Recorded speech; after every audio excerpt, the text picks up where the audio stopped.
dispersal of follicular cells. And which enzymes help in this process? Hyaluronidase is enzyme released from the acrosome, and it assists sperm to penetrate corona radiata. Then sperm cell penetrates zona pellucida like a protein layer, and in this process enzyme called acrosin is very important because it's proteolytic enzyme, and it causes lysis of the zona pellucida and forms a pathway through it. And then plasma membrane of sperm cell fuses with plasma membrane of oocyte, and head and tail enter the ooplasm. But pay attention that plasma membrane of sperm cell doesn't enter the ooplasm. It remains attached to the membrane. It remains behind. It remains outside. Only head and tail enter the ooplasm, but tail degenerates while head enlarges and becomes male pronucleus. Penetration of oocyte stimulates this cell, and this cell completes second meiotic division. Now you can observe many cells, many sperm cells around the oocytes. This is zona pellucida. It looks like a network, and as you can see, one sperm cell penetrates zona pellucida. And as one sperm penetrates zona pellucida, it changes properties and becomes impermeable to other sperms. And this is called zona reaction. This is very important because only one sperm fertilizes one oocyte, and that's why diploid number of chromosomes is restored in the zygote. So once sperm penetrates zona pellucida, it becomes impermeable for other sperms. um, what is this?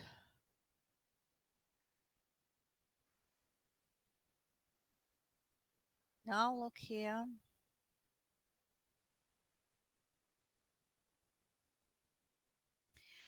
The nucleus of the sperm cell was highly condensed, and after decondensation, it enlarges and becomes male pronucleus.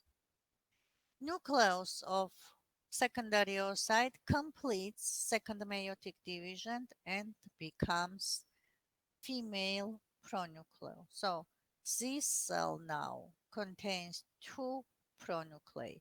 One is male pronucleus, another female. Morphologically, they are similar and we can't distinguish them from each other. Then they approach to each other and fuse. Fusion of nuclei is called karyogamy. And as they fuse, chromosomes align at equatorial plane of first mitotic division of the zygote. So this cell is already the zygote. After fusion of nuclei, the zygote is formed. And zygote begins first mitotic division. After first mitotic division of the zygote, two cells, two blastomers are formed. Pay attention, then they are still surrounded with zona pellucida. Then these two blastomers divide to form four cells, then comes 8 cell stage and so on. So what is the cleavage? Cleavage is a process that consists of repeated mitotic divisions, and as a result, number of cells called blastomers increases. And as the number of blastomers is 12 to 32, the structure is called morula. It's still surrounded with zona pellucida. Cleavage of the zygote and formation of morula occur in the uterine tube, and during this process the structure moves towards the uterus and morula reaches the uterus. After this morula is transformed into hollow structure, which is called blastocyst. Look here, this is a morula. It forms at day 3 after fertilization, but at day 4 it is converted into hollow ball, hollow structure, which is called blastocyst. Formation of blastocyst occurs in the uterine cavity at day 4. So pay attention that you should know all important data. Which day morula forms, which day blastocyst is formed, which day implantation starts, which day implantation is completed, and so on. All important data. So let's describe the blastocyst. It has a cavity, it's fluid-filled cavity, which is called blastocystic cavity. The wall of the blastocyst is called trophoblast. It's made of cells, blastomers, and this group of cells is called inner cell mass or embryoblast. It's called embryoblast because in future it gives rise to the embryo. Blastocyst is still surrounded with zona pellucida, but at day 5 after fertilization, zona pellucida degenerates and disappears, and the blastocyst enlarges. And now it's called late blastocyst. You can compare early blastocyst, day 4, late blastocyst, day 5. It's larger and it lacks zona pellucida. And after this, blastocyst attaches to the epithelium lining the endometrium of the uterus. So, uterus is a thick-walled organ, and the wall of the uterus consists of 3 layers. Internal layer is called endometrium, and endometrium is lined by epithelial tissue. So you can see here surface of epithelial cells. Surface of blastocyst, it's made of blastomers. It's called trophoblast. This is a ball. It has cavity inside, but it's not visible now, but because it's not section. You can see only surface now. So these trophoblastic cells contact with epithelial cells and adhesion occurs. At day 6, you can observe that blastocyst adheres to the epithelial tissue of the endometrium. So endometrium is shown here, epithelial tissue, underlying connective tissue, blood vessels, and glands. At day 7, trophoblastic cells in this region begin to divide mitotically and to produce new cells. And these newly formed cells fuse and form multinucleated mass. So that's why trophoblast differentiates in 2 layers. One is called cytotrophoblast and another is called syncytiotropoblast. So syncytiotropoblast is mm, uh, synthetically very active It produces enzymes. These enzymes erode endometrial tissues and allow blastocysts to uh, sink in the endometrium, and slowly blastocyst becomes embedded in the endometrium. Now it's only superficially embedded because this is day 7, but it will be fully embedded at day 10. So this process is called implantation. It starts by the end of the first week, but it continues and it completes in the second week. As you remember, this group of cells is called embryoblast, and the layer is formed at the deep surface of embryoblast. You can see now this yellow layer of cells facing the blastocystic cavity. This layer is called hypoblast. Next day, at day 8, another layer will form above the hypoblast, which is called epiblast. And now I will show you these two layers.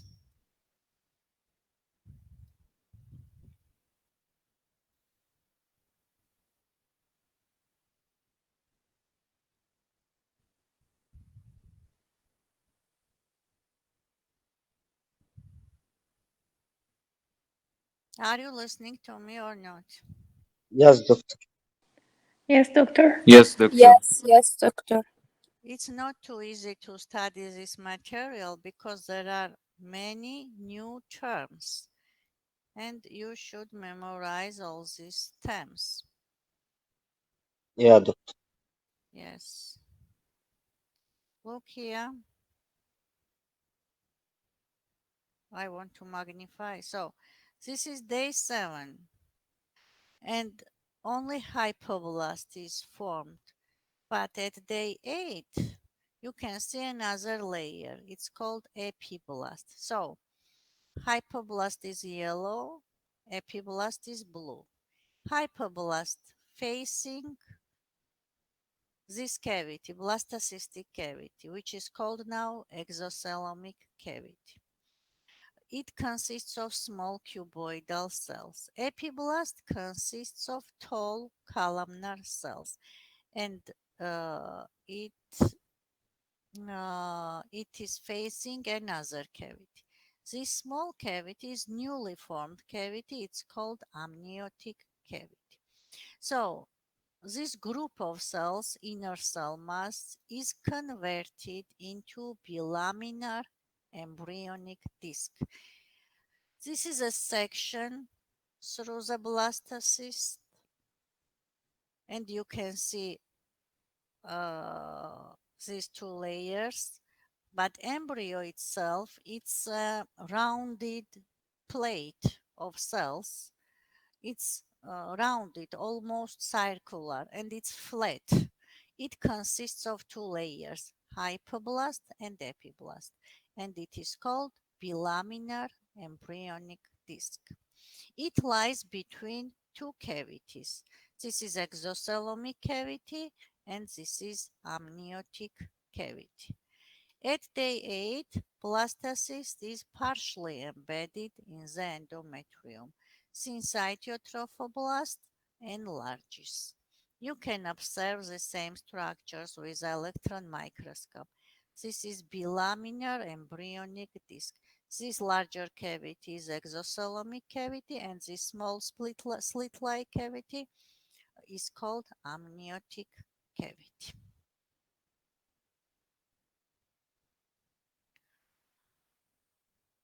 What happens at day 10? Implantation is completed. You can see that blastocyst is fully embedded in the endometrium, and at first there is a defect at site of implantation and it's filled with closing plug. But after 2 days, epithelial tissue regenerates. and this defect disappears. So blastocyst is embedded, implantation is completed, blastocyst is surrounded with syncytial trophoblast. Embryonic disc is still bilaminar, no changes occur within bilaminar embryonic disc, but observe formation of this layer between cytotrophoblast and exocelomic membrane. This layer is called extra embryonic mesoderm. So this is extra embryonic mesoderm. What happens then? Spaces appear within this layer and they rapidly fuse and form one large cavity which is called chorionic cavity or extraembryonic cellum or chorionic cavity. So, as this cavity appears, it splits extraembryonic mesoderm into layers. One layers, one layer covers cytotrophoblast and amniotic cavity, and it is called somatic layer. Another layer surrounds uh, umbilical vesicle or yolk sac. This cavity is called umbilical vesicle or yolk sac. And this layer of extraembryonic mesoderm is called splanchnic layer. So there are two layers of extraembryonic mesoderm, somatic layer and splanchnic layer. This region of mesoderm is called connecting stalk. And by connecting stalk, amniotic sac and yolk sac are suspended in the chorionic sac. This is a wall of the chorionic sac. It's called chorion and it consists of three layers: somatic mesoderm, cytotrophoblast, and syncytiotrophoblast. Um, Pay attention that no changes occur in the embryonic disc. Most changes occur around it, but at day 14, at day 14, cells of hypoblast cells of hypoblast change their shape, but not all cells, but in localized region, they become columnar. And this circular area, this thickening is called precaudal plate. Precaudal plate indicates future site of mouth and future head region of the embryo. So at day 14, formation of precaudal plate takes place. Pay attention that primary yolk sac is reduced in size and converted into smaller secondary yolk sac. But the term umbilical vesicle is preferred than yolk sac because there is no yolk in humans in this sac. It does not contain yolk. So I will describe day 14, which structures are already formed. So embryo is still bilaminar.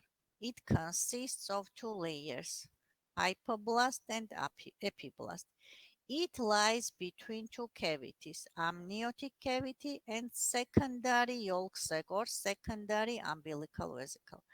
This is remnant of primary umbilical vesicle and it disappears at the end of the second week. This large cavity is called chorionic cavity. It splits extraembryonic mesoderm into layers. One layer surrounds yolk sac and it's called splanchnic layer. Another layer lines cytotrophoblast and covers amnion. It's called somatic layer. Since cytotrophoblast, a multinucleated protoplasmic mass surrounds implanted blastocyst. Implantation is completed and regeneration of epithelial tissue is also completed. Since cytotrophoblast erodes maternal capillaries and uterine glands. That's why in the syncytiotrophoblasts appear spaces called lacunae, and they are filled with maternal blood and cellular debris from eroded glands. This mixture, this fluid, provides nutrition for the embryo. So these changes occur during first and second weeks of development. I understand that it's difficult to memorize all terms. So repeat this material several times, please, until next lesson. Your homework is fertilization, first week of development, second week of development. It means chapter 2 till the end and chapter 3. You are coming on, On Okay. Saturday. so you have enough time to Okay. prepare this material. And we will discuss everything together next lesson. Okay, teacher. Okay. So that's all Thank you, for teacher. today. Bye. See you. Teacher, send us Bye, the doctor. Thank you, PowerPoint, okay? doctor. Of course, I will do it. Mm-hmm. I will send it Thank in you. there. Thank you. Bye, doctor. Bye. Thank you, Bye. doctor. Bye.